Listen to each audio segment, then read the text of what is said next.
അമേരിക്കയിലെ ജൂത വിഭാഗങ്ങളുടെ ഇടയിൽ ഇസ്രായേൽ പ്രധാനമന്ത്രി ബെഞ്ചമിൻ നെതന്യാഹുവിനേക്കാൾ കൂടുതൽ സ്വീകാര്യത ന്യൂയോർക്ക് സിറ്റി മേയർ സൊഹറാൻ മംദാനിക്കെന്ന് പുതിയ സർവേ റിപ്പോർട്ട് പറയുന്നു. Associated press north centre for public affairs research നടത്തിയ അഭിപ്രായ വോട്ടെടുപ്പിലാണ് ഈ വിവരങ്ങൾ പുറത്തു വന്നിട്ടുള്ളത്. ഗാസയിലെ യുദ്ധവും ഇസ്രായേൽ സർക്കാരിന്റെ ചില നിലപാടുകളും കാരണം അമേരിക്കയിലെ യുവാക്കളായ ജൂതന്മാർക്കിടയിൽ നെതന്യാഹുവിനോട് വർദ്ധിച്ചു വരുന്ന അതൃപ്തിയാണ് ഈ സർവേ ഫലം എടുത്തു കാണിക്കുന്നത്. രാജ്യത്തുടനീളമുള്ള 1022 അമേരിക്കൻ ജൂതന്മാരിൽ കഴിഞ്ഞ മാസം നടത്തിയ സർവേയിൽ 44% പേർ ന്യൂയോർക്ക് മേയർ മംദാനിയെ അനുകൂലിച്ചപ്പോൾ 39% പേർ മാത്രമാണ് അദ്ദേഹത്തെ എതിർത്തത്. എന്നാൽ വലതുപക്ഷ ഇസ്രായേൽ പ്രധാനമന്ത്രിയായ ബെഞ്ചമിൻ നെതന്യാഹുവിന് വെറും 32% അമേരിക്കൻ ജൂതന്മാരുടെ പിന്തുണ മാത്രമേ ലഭിച്ചുള്ളൂ. 59% പേർ അദ്ദേഹത്തിന് എതിരായിട്ടാണ് വിലയിരുത്തിയത്. പൊതുവെ ജൂത സമൂഹത്തിലെ വലിയൊരു വിഭാഗവുമായി അത്ര സ്വരച്ചേർച്ചയിൽ അല്ലായിരുന്നിട്ട് കൂടി സൊഹറാൻ മംദാനിക്ക് ലഭിച്ച ഈ പുതിയ പിന്തുണ ഏറെ ശ്രദ്ധേയമാണ്. 2025 തെരഞ്ഞെടുപ്പിൽ ജൂത വോട്ടർമാർക്കിടയിൽ മംദാനിക്ക് വലിയ പിന്തുണ ലഭിച്ചിരുന്നില്ല.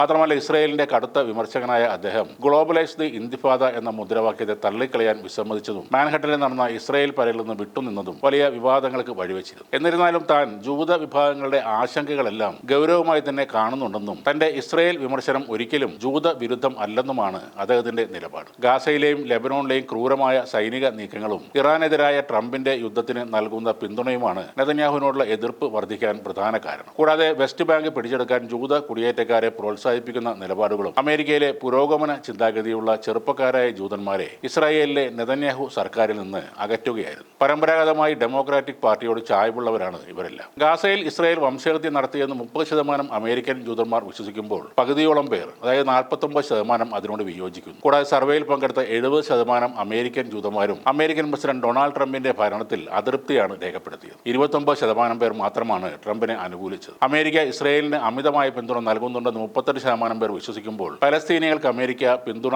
നൽകുന്നില്ല എന്ന് 43% പേർ അഭിപ്രായപ്പെട്ടു. അമേരിക്കയിലെ ഏറ്റവും വലിയ നഗരമായ ന്യൂയോർക്ക് സിറ്റിയുടെ മേയറായി ഇന്ത്യൻ വംശജൻ സൊഹറാൻ മംദാനി അധികാരമേറ്റപ്പോൾ ഓൾഡ് സിറ്റി ഹോൾ സബ്വേ സ്റ്റേഷനിൽ നടന്ന ചടങ്ങിൽ ഖുറാൻ സാക്ഷിയായാണ് അദ്ദേഹം സത്യവാചകം ചൊല്ലിയത്. ന്യൂയോർക്ക് സിറ്റിയുടെ ചരിത്രത്തിലെ ആദ്യ മുസ്ലിം മേയറും ദക്ഷിണേഷ്യൻ വംശജനായ ആദ്യ മേയറുമാണ് ഡെമോക്രാറ്റിക് നേതാവായ സൊഹറാൻ മംദാനി. ന്യൂയോർക്ക് രാഷ്ട്രീയത്തിലെ ഏറ്റവും വെല്ലുവിളി നിറഞ്ഞൊരു ഉത്തരവാദിത്തമാണ് ഇപ്പോൾ മംദാനിക്കുള്ളത്.